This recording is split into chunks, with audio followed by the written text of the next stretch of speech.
Hello students, প্রতিদিনের মতো আজ আবারও একটি নতুন প্র্যাকটিস সেট নিয়ে চলে এসেছি।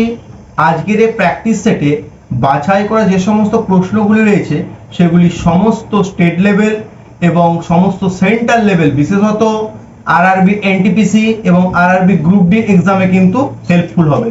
শুরু করছি আজকের প্র্যাকটিস সেটের প্রথম প্রশ্ন। সিইউ কি বা the record of the western world, Si-Yu-Ki বা the record of the western world গ্রন্থটি কে লিখেছেন? অপশন ফাহিয়েন, নাকি ইউএন সাং, নাকি মেগাস্থেনিস, নাকি ইবন বতুতা? কি হবে? ইউএন সাং কিন্তু লিখেছে যে তোর সিইউ কি। আচ্ছা, এটা কি চীনা ভাষায় বললে কিন্তু সিইউ কি, আর যদি ইংরেজিতে ট্রান্সলেট করা হয় তাহলে কি হবে? The record of the western world বা the record of the western countries হলো। আচ্ছা, তাহলে লিখেছে কে? ইউএন সাং। আচ্ছা, ইউএন সাং কোন দেশ থেকে এসেছিল? চীন দেশ থেকে। আচ্ছা, কোন শাসকের সময় এসেছিল রে? হর্ষবর্ধনের সময় কিন্তু এসেছিল।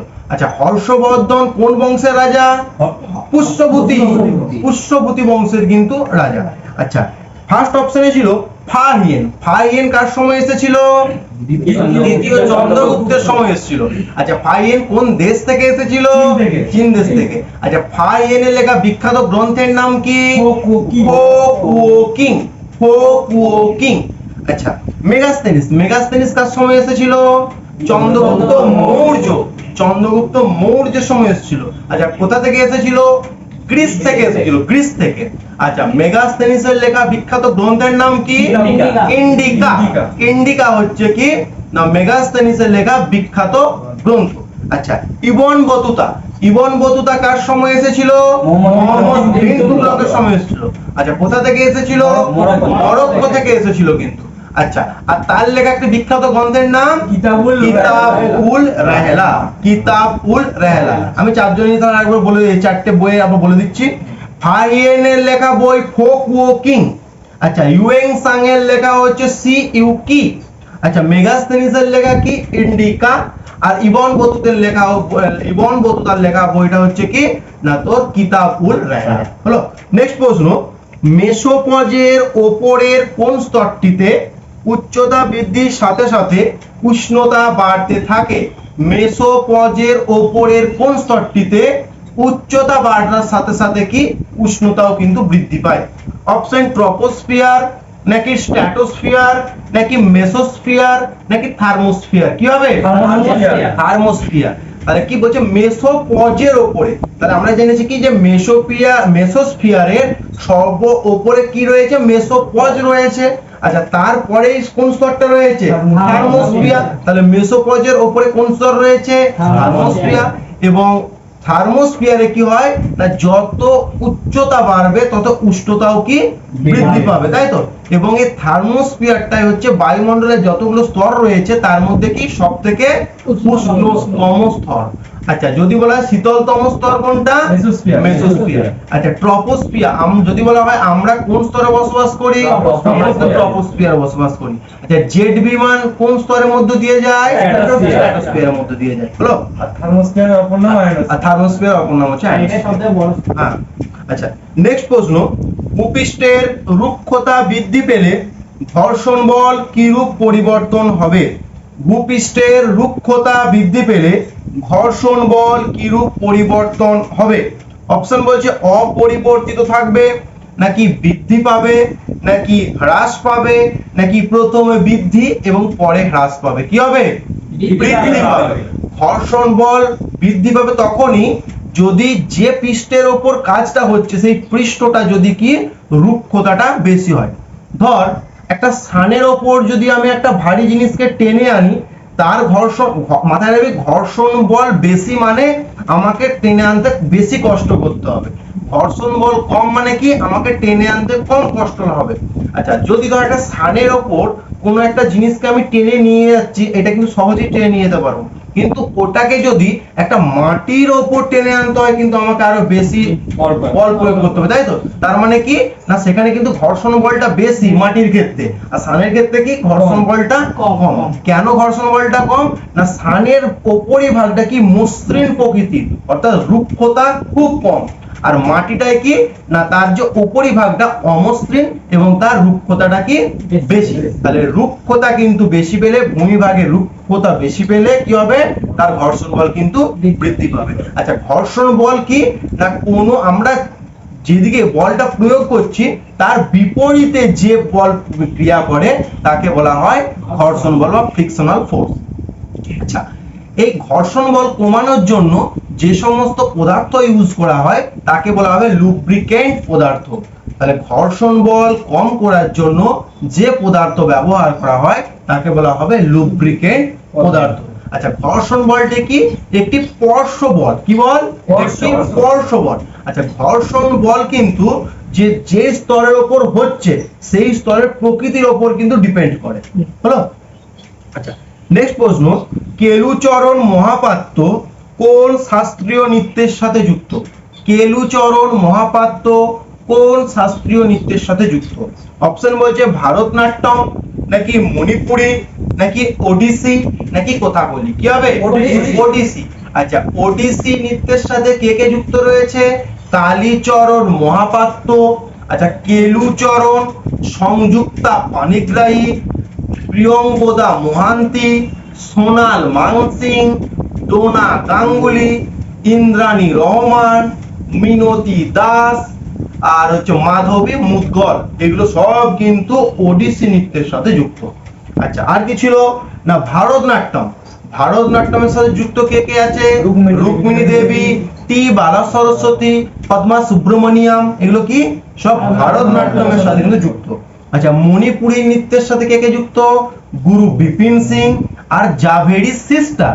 গুরু বিপিন সিং আর জাভেরি সিস্টার কিন্তু মণিপুরী নৃত্যের সাথে যুক্ত। আর আছে কথাকলি। কথাকলির সাথে কে কে যুক্ত? কুঞ্জু কুরুপ, কোলামণ্ডলম নায়ার, গোপীনাথন নায়ার, কেসি পানিক্কর, তারপর তো রয়েছে রীতা গাঙ্গুলি, কনক রেলে।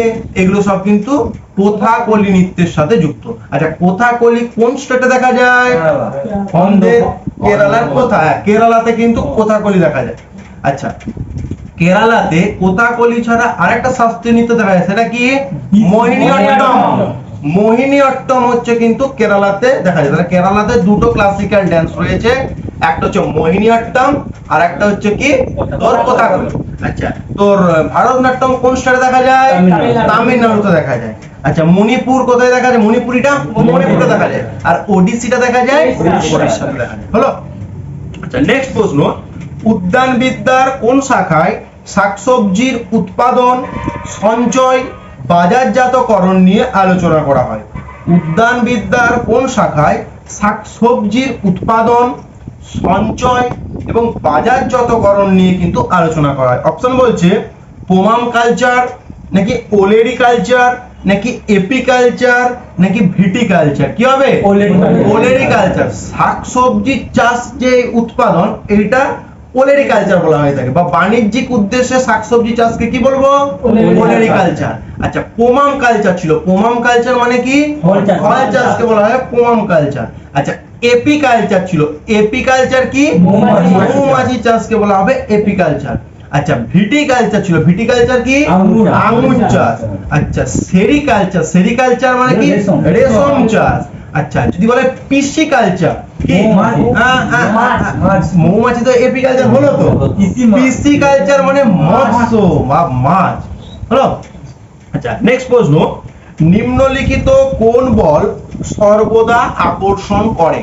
নিম্নলিখিত কোন বল সর্বদা আকর্ষণ করে? অপশন বলছে মহাকর্ষীয় বল, নাকি স্থির তড়িৎ বল, নাকি চৌম্বক বল, নাকি কোনোটি নয়। কি হবে? মহাকর্ষীয় বল। মহাকর্ষীয় বলটা সর্বদা কিন্তু আকর্ষণ করবেই করবে। হ্যাঁ, আমাদেরকে সর্বদা তো আকর্ষণই করছে না, সর্বদা কিন্তু আকর্ষণ করে। এরকম কি আমরা কি কখনো পৃথিবী থেকে উপর দিকে সরে চলে যাচ্ছি, কেন্দ্র থেকে যাচ্ছি না? সবসময় কিন্তু আমরা পৃথিবীর কেন্দ্রের দিকে আকর্ষণের টানে ধরে রেখেছি আমাদেরকে, তাই তো? তাহলে এটা কি সর্বদা আকর্ষণ বল। আচ্ছা, স্থির তড়িৎ বল কি?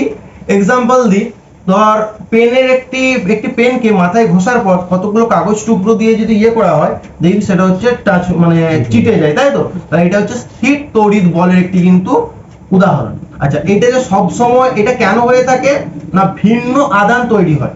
এই পেন এবং তোর কাগজের মধ্যে ভিন্ন আদান থাকে যা পরস্পরকে যোগ করে দেয়। যদি ভিন্ন আদান না থেকে যদি সম আদান হয়ে যেত তাহলে কি পরস্পরকে আকর্ষণ করতো? আকর্ষণ করতো না, তাহলে বিকর্ষণ করতো। তাহলে এটা কি না, স্থির তড়িৎ বল কিন্তু সব সময় আকর্ষণ করে না, কখনো কখনো বিকর্ষণও করে। আচ্ছা, চৌম্বক বল। চৌম্বক বল কি? মানে চৌম্বক শক্তি যে পরস্পরকে যে বলের দ্বারা আকর্ষণ করে বা বিকর্ষণ করে তাকে বলা হবে কি? চৌম্বক বল। আচ্ছা, দুটি ভিন্ন মেরু হলে কি আকর্ষণ করবে, কিন্তু যদি একই মেরু হয়ে যায় তখন কি করবে? তাদের মধ্যে বিকর্ষণ করবে। তাহলে চৌম্বক মেরু, চৌম্বক ধর্মে, চৌম্বক বলের মধ্যেও কিন্তু কি আকর্ষণ বিকর্ষণ দুটোই আছে। একমাত্র মহাকর্ষ বল কিন্তু সব সময় আকর্ষণ করে। হলো? আচ্ছা, নেক্সট প্রশ্ন, চোখের কোন অংশে প্রতিবিম্ব তৈরি হয়? চোখের কোন অংশে প্রতিবিম্ব বা ইমেজটা তৈরি হয়? অপশন বলছে তারারন্ধ্র, নাকি লেন্স, নাকি কর্নিয়া, নাকি রেটিনা। কি হবে? রেটিনায় কিন্তু চোখের মানে আমাদের এই বস্তুগুলোকে দেখছি তার ইমেজটা আমাদের কোথায় তৈরি হচ্ছে? রেটিনাতে তৈরি হচ্ছে। আচ্ছা, তাহলে রেটিনার প্রধান কাজ কি না, ইমেজ তৈরি করা বা প্রতিবিম্ব গঠন করা। আচ্ছা, লেন্স, লেন্সের কাজটা কি না, আলোটাকে প্রতিসারিত হয়ে তবেই তো ওখানে ইমেজটা তৈরি হচ্ছে। তাহলে লেন্স কি না, আলোটা ভেতরে ঢুকতে সাহায্য করে। আচ্ছা, মানব দেহের চোখে কোন প্রকার লেন্স থাকে? উত্তল লেন্স থেকে থাকে। আচ্ছা, তারারন্ধ্র কি? তারারন্ধ্র বা পিউপিল কি? এই যে চোখের সামনে যে কালো ছোট্ট অংশটা আছে না, যেটাকে তারা বলি, সেটা হচ্ছে তারারন্ধ্র। এর কাজ কি না, এটা হচ্ছে প্রয়োজনে ছোট বা বড় হয়ে যাবে দিয়ে চোখে আলো প্রবেশে সাহায্য করে। আচ্ছা, কর্নিয়া কি না, চোখের উপরে একটা স্বচ্ছ আবরণ রয়েছে যেটাকে বলা হয় কর্নিয়া। এটার কাজ কি? স্বচ্ছ আবরণ মানে কি, চোখের ভেতরে লাইট প্রবেশে কিন্তু সাহায্য করবে। আচ্ছা, আমাদের দেখবি যে চক্ষু প্রতিস্থাপন হয় না, যে চক্ষু দান হয়, আমাদের কিন্তু সমস্ত চোখটাকেই কিন্তু অন্য শরীরে মানে অন্য ধরনের মানুষের মধ্যে কিন্তু দেয় না, শুধুমাত্র এই কর্নিয়াটার কিন্তু প্রতিস্থাপন করে। হলো? নেক্সট প্রশ্ন, ভারতীয় সংবিধানের কত নম্বর ধারাকে সংবিধানের হৃদয় ও আত্মা বলা হয়েছে? ভারতীয় সংবিধানের কত নম্বর ধারাকে সংবিধানের হৃদয় আত্মা বলা হয়েছে? অপশন বলছে 19 নম্বর ধারা, নাকি 17 নম্বর ধারা, নাকি 32 নম্বর ধারা, নাকি 226 নম্বর ধারা। কি হবে? 32 নম্বর ধারাকে ডক্টর বি আর আম্বেদকর কি বলেছে? সংবিধানের হৃদয় ও আত্মা। আচ্ছা, এই 32 নম্বর ধারাকে একটা নাম আছে, স্পেশাল নাম কি? সাংবিধানিক প্রতিবিধানের অধিকার। তাহলে 32 নম্বর ধারাটাকে কি বলা হয়? সাংবিধানিক প্রতিবিধানের অধিকার। আচ্ছা, এই সাংবিধানিক প্রতিবিধানের অধিকারটা কার মধ্যে পড়ে যায়? মৌলিক অধিকারের মধ্যে কিন্তু পড়ে যায়। আচ্ছা, এখানে কি বলা হয়েছে না, কোনো ব্যক্তি যদি মৌলিক অধিকার ক্ষুণ্ণ বা রদ হয়, সে কিন্তু এই 32 নম্বর ধারা বলে সে সুপ্রিম কোর্টের দ্বারস্থ হতে পারে। আর যখনই সেটা সুপ্রিম কোর্টের দ্বারস্থ না হয়ে হাইকোর্টের দ্বারস্থ হয়ে যাবে, তখন কিন্তু 226 নম্বর আর্টিকেল। তাহলে পরীক্ষায় প্রশ্ন আসতে পারে যে সাংবিধানিক যে প্রতিবিধানের অধিকারটা বা কোনো ব্যক্তি ধর মৌলিক অধিকার রদ হচ্ছে, তাহলে সে কোন ধারা বলে সুপ্রিম কোর্টে দ্বারস্থ হবে? কোন ধারা বলে সে হাইকোর্টের দ্বারস্থ হবে? 226 নম্বর আর্টিকেল। হলো? আচ্ছা, 19 নম্বর ধারায় কি বলা হয়েছে? স্বাধীনতার অধিকার। বা কি বলা হয়েছে? স্বাধীনতার অধিকার কিন্তু বলা হয়েছে 19 নম্বর ধারা। আচ্ছা, 17 নম্বর ধারাতে কি বলা হয়েছে? অস্পৃশ্যতা বা আনটাচেবিলিটি বা অস্পৃশ্যতা কিন্তু ভারতীয় সংবিধানের 17 নম্বরেতে বলা হয়েছে, যেটা মৌলিক অধিকারের মধ্যে কিন্তু পড়ে। হলো? আচ্ছা, আর ভারতের সংবিধানের হৃদয় আত্মা কাকে বলা হয়েছে? 32 নম্বর ধারাকে, যেটা মৌলিক অধিকারকে নিয়ে বলা হয়েছে। কে বলেছে কথাটা? ডক্টর বি আর আম্বেদকর। যখনই প্রশ্ন দিয়ে দিবে সংবিধানের হৃদয় আত্মা নয়, শুধু সংবিধানের আত্মা বলেছে। যদি বলা হয় সংবিধানের হৃদয় আত্মা, তাহলে 32 নম্বর আর্টিকেল ডক্টর বি আর আম্বেদকর বলেছে। আচ্ছা, যদি বলা হয় সংবিধানের আত্মা, তাহলে সেটাকে বলছে ঠাকুরদাস ভার্গব। আর কাকে নিয়ে বলেছে? প্রস্তাবনা। সংবিধানের হৃদয় আত্মা বললে 32 নম্বর আর্টিকেল, শুধু যদি বলে সংবিধান আত্মা, সেটা প্রস্তাবনা, যেটা বলেছে কে? ঠাকুরদাস ভার্গব। হলো। আচ্ছা, নেক্সট প্রশ্ন, আঞ্চলিক গ্রামীণ ব্যাংক বা রিজিওনাল গ্রামীণ ব্যাংক, সেটা বা আঞ্চলিক গ্রামীণ ব্যাংক বা রিজিওনাল রুরাল ব্যাংক, এইটা কোন কমিটির সুপারিশে গড়ে উঠেছিল? অপশন বলছে রেখি কমিশন বা রেখি কমিটি, নাকি নরসিংহ কমিটি, নাকি কেলকার কমিটি, নাকি সাক্সেনা কমিটি? নরসিংহ কমিটি কিন্তু সর্বপ্রথম এই রিজিওনাল রুরাল ব্যাংক প্রতিস্থাপনের সুপারিশ করেছিল।